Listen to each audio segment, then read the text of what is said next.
नमस्कार बच्चों। आज अपन बीए पार्ट सेकंड में स्वप्न वासवदत्तम जो नाटक है उस नाटक के पंचम अंक के ऊपर चर्चा कर रहे हैं। राजा और उनका जो मित्र विदूषक था वो आपस में बातचीत कर रहे थे, हंसी मजाक कर रहे थे। जैसे उनके मित्र ने कहा कि अरे ये महाराज सर्प रुकिए रुकिए, और ये सर्प का आभास देती हुई जो रस्सी को देखता है तो राजा उसे समझाते हैं कि अरे मित्र, जिसे तुम सर्प समझ रहे थे ये तो तोरण द्वार के ऊपर लटकती हुई जो माला है वो हिल रही है, और उस हिलने का आभास जो है रात्रि के समय जो धीरे धीरे हवा से हिल रही है उससे तुम्हें ऐसा लग रहा है कि ये सर्प है, ये सर्प नहीं है। तो विदूषक देखते हैं उसे और कहता है कि सुष्टु भणाम आर्य भगवान भणते, आप ठीक कह रहे हैं, न खलु एम काकोदर, कि महाराज निश्चित रूप से ये सर्प नहीं है। तत्र भवती पद्मावती यह आगत्य निर्गता भवेत। ओ तो माननीय महाराज, आप जो कह रहे हैं वो बिल्कुल सच कह रहे हैं। देवी पद्मावती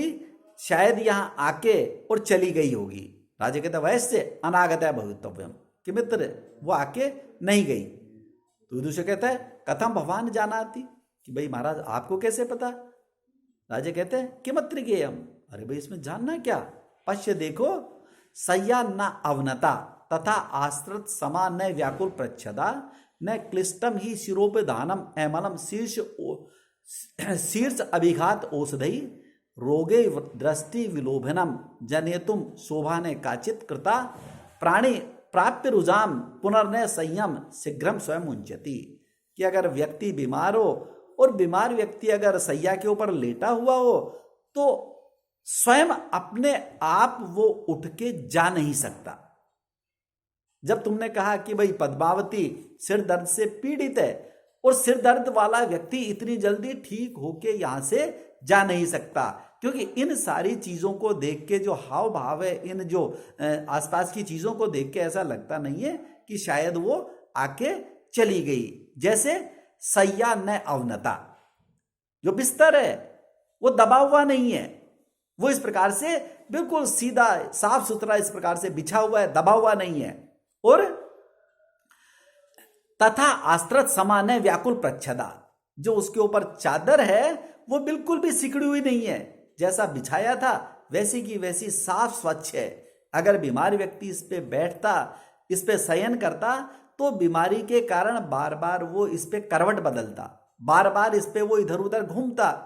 और उससे जो चादर है, जो बिस्तर है वो थोड़ा सिकुड़ जाता। लेकिन इन चीजों को देख के ऐसा लगता है कि शायद वो आई नहीं है यहां पे। और रोगी दृष्टि विलोभनम, रोगी के कारण, जो रोग है उसके कारण शिरोपधानम एमलम शीर्ष अभिघात औषधि, जो तकिया है सर दर्द की औषधियां लगाने से अगर वो यहां आती तो तकिए के ऊपर सर रखती, और सर रखने से वो तकिया थोड़ा मैला हो जाता, थोड़ा गंदा हो जाता। लेकिन तुम देखो कि ये तकिया बिल्कुल साफ और स्वच्छ ऐसा कैसा दिखाई दे रहा है जैसे पहले था। अगर बीमार व्यक्ति जैसे इसको लगाता, इसको अपने नीचे लगाता सर के, तो अपने आप उसकी औषधियां इसके ऊपर लग जाती, इस पे चिपक जाती, तो निश्चित रूप से ऐसा लगता है कि वो अभी आई नहीं है। रोगी दृष्टि विलोभनम, यानी बीमार व्यक्ति आंखों को लुभाने के लिए इस प्रकार से न जनितुम काचित शोभा न कृता, और अपनी आंखों को इस प्रकार से सजावट भी इसने नहीं की है। सामने वाले व्यक्ति को आकर्षित करने के लिए, लुभाने के लिए जो आंखों में सजावट के लिए जो काजल आदि लगाया जाता है वो भी नहीं लगाया हुआ। प्राणी प्राप्य रुजाम पुनर्नय सैनम शीघ्रम मुंचती, सैनम न शीघ्रम मुंचती। और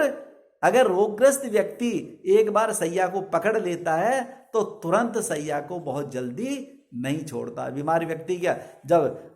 लेटता है तो लेटने के बाद में उस व्यक्ति के शारीरिक शक्तियां इतनी कमजोर हो जाती है कि उसकी उठने की हिम्मत इस प्रकार से नहीं होती। इसलिए मित्र, यहां कोई भी आकर इस प्रकार से गया नहीं है, तुम जो कह रहे हो वो ठीक नहीं है। फिर कहते हैं कि स्मराम्य अवंती अधिपते सुताया प्रस्थान काले स्वजनम स्मृत्या वाष्पम प्रवर्तम नयनाम अंत लग्नम स्नेहान मम उर्सी पातियंत्या। कि मित्र, मैं अपनी पत्नी को इस तरह से याद कर रहा हूं, उसको ऐसे याद कर रहा हूं कि प्रस्थान काले, जाते समय, कि जब उज्जैनी से हम चले थे,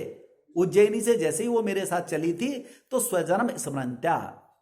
अपने परिवारजनों को याद करती हुई, जैसे उसने कहा कि भाई चलो अपन चलते हैं यहां से, और परिवार को छोड़ने का जो विरह का उसके मन में जो दुख था, उस दुख के कारण अपने परिजनों को याद करती हुई, और स्नेहात प्रवर्तम, उनके प्रति उसके मन में जो प्रेम था, उस प्रेम के कारण निकले हुए नयन अंत लग्नम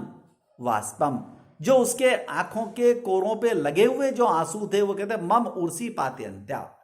वो मेरी छाती पे गिराती हुई, जब वो रो रही थी वहां से निकलते वक्त, और रोते हुए जब उसके आंसू मेरी छाती के ऊपर गिरा रही थी, जैसे ही उस रोने लगी तो मैंने सहारा देके इस प्रकार से उसको आलिंगन कर लिया, और आलिंगन करते हुए जब वो मेरे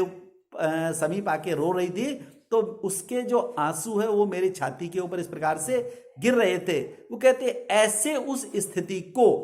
अवंती अधिपते सुताया स्मरंती, कि ऐसे अवंती राज की पुत्री को मैं इस प्रकार से याद कर रहा हूं, उस वासव दत्ता को इस प्रकार से याद कर रहा हूं कि जैसे ही वो यहां से हम चले थे, और चलते वक्त उज्जैनी से उसने अपने माता पिता को याद किया, परिजनों को याद किया और रोने लग गई,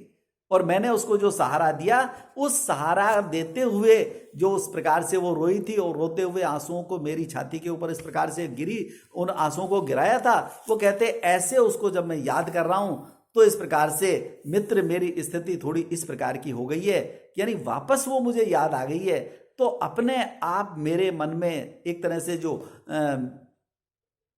पूर्व घटित जो घटनाएं उनको याद मैं जब कर रहा हूं तो इस प्रकार से वो मुझे याद आ रही है। और कहते भी हैं कि परिवारजनों में, एक परिवार के लोगों के साथ में स्नेह जन सम विभक्तम दुखम साह्यम भवेद, कि अपने स्नेही जनों के साथ में जो बांटा हुआ दुख होता है वो कम हो जाता है। अपने आत्मीय जनों के सामने अगर आप दुख के ऊपर चर्चा करेंगे तो वो दुख थोड़ा सा कम महसूस हो जाएगा, वो आपको सहारा देंगे, आपको ढाढ़स बनाएंगे, आपको सांत्वना देंगे, तो उससे व्यक्ति की थोड़ी हिम्मत होती है कि चलो ठीक है, कोई तो मेरे साथ है, इस प्रकार से। फिर आगे कहते हैं अपि और भी मित्र कि बहुश्य अपि उपदेशेषु यया माम इक्षणया हस्तेन सस्त कोणेन कृतम आकाशवादितम,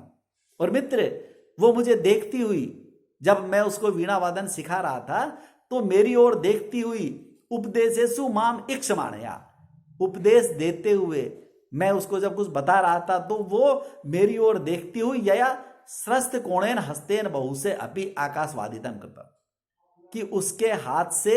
जो मिजराब है वो नीचे गिर गया, और बहुत देर तक उसने आकाश वादन इस प्रकार से किया,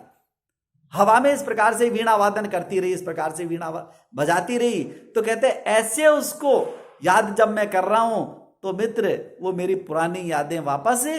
ताजा हो रही है। ऐसी उस वासव दत्ता को मैं इस प्रकार से, अवंती नरेश की पुत्री को इस प्रकार से मैं याद कर रहा हूं तो मेरी वो वापस यादें इस प्रकार से ताजा हो रही है कि जैसे क्या इस प्रकार से वो दिन थे, ऐसे इस प्रकार से हम चले थे, चलते हुए इस प्रकार से वो मेरे साथ में रही थी, और मेरे साथ रहते हुए इस प्रकार से उसने मेरे प्रति किस प्रकार का व्यवहार किया था। इन सारी बातों को याद करता हुआ राजा अपने मित्र से कहता है कि ऐसी उस वासव दत्ता को इस समय मैं याद कर रहा हूं, जो इस तरह से मेरे साथ में सब लोगों को छोड़ के और मेरे साथ चल दी थी। धन्यवाद, आज इतना ही।